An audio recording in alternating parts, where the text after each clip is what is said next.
നമ്മളിപ്പോൾ നിൽക്കുന്നത് സീമാഞ്ചൽ മേഖലയാണ്. സീമാഞ്ചൽ മേഖല എന്ന് പറയുന്നത് തന്നെ നേപ്പാളിൻ്റെ അതിർത്തിയോട് ചേർന്ന് കിടക്കുന്ന മേഖലയാണ്.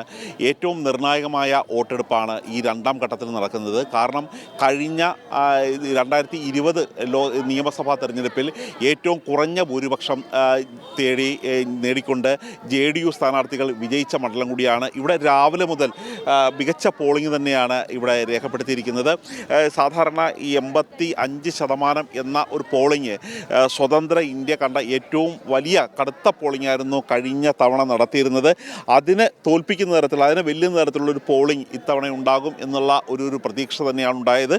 കാരണം ഈ ഒരു മേഖലയുടെ ഒരു പ്രത്യേകത എന്ന് വെച്ചാൽ ന്യൂനപക്ഷ വോട്ടുകൾ, ദളിത് മഹാദളിത് വോട്ടുകൾ അവർ കൂട്ടത്തോടെ താമസിക്കുകയും അവർ വോട്ട് ചെയ്യാൻ എത്തുന്ന ഒരു മേഖല കൂടിയാണ്. അതുകൊണ്ട് തന്നെയാണ് കഴിഞ്ഞ തവണ 12 വോട്ട്, 412 വോട്ട്, 465 വോട്ട് എന്നിങ്ങനെയൊക്കെയായിരുന്നു ഭൂരിപക്ഷം ഉണ്ടായിരുന്നത്. കഴിഞ്ഞ തവണ ഒരു 6 സീറ്റ് ഇന്ത്യ മുന്നണി അധികം നേടിയിരുന്നെങ്കിൽ, അല്ലെങ്കിൽ RJDക്ക് കൂടുതൽ കിട്ടിയിരുന്നെങ്കിൽ ഒരു അധികാരം തന്നെ ഇന്ത്യ മുന്നണിക്ക് കിട്ടുന്ന രീതിയിലായിരുന്നു ഉണ്ടായിരുന്നത്. അതുകൊണ്ട് തന്നെ ഏറ്റവും സെൻസിറ്റീവ് ഏരിയയായി കണക്കാക്കിക്കിട്ടിരുന്ന ഒരു പ്രധാനപ്പെട്ട ബൂത്തുകളിലൂടെയാണ് നമ്മളിപ്പോൾ കടന്നുപോയിക്കൊണ്ടിരിക്കുന്നത്.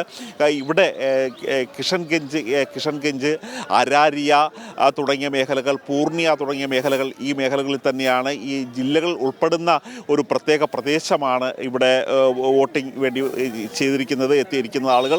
ഇതിനകം തന്നെ നിരവധി പേർക്ക് ഇപ്പോഴും ഈ മേഖലകളിൽ അവരുടെ വോട്ടർ പട്ടികയിൽ അവരുടെ പേരില്ല എന്നുള്ള ഒരു പരാതി ഇതിനകം തന്നെ ഉയർന്നിട്ടുണ്ട്.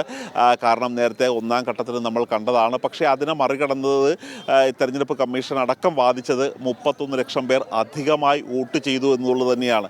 അതുകൊണ്ട് തന്നെ ഇതൊരു കാരണവശാലും വോട്ട് ചേരിയില്ല എന്നുള്ളൊരു കാര്യമാണ് പറയുന്നത്, തെരഞ്ഞെടുപ്പ് കമ്മീഷൻ പറയുന്നത്. പക്ഷേ ആളുകളുടെ പരാതി ഇപ്പോഴും നിരന്തരം തന്നെ ഉയരുകയാണ്. സീമാഞ്ചൽ മേഖലയിലെ നിർണായകമായ വോട്ടെടുപ്പ് തന്നെയാണ് തുടങ്ങി 7 മണിക്ക് വോട്ടെടുപ്പ് തുടങ്ങി.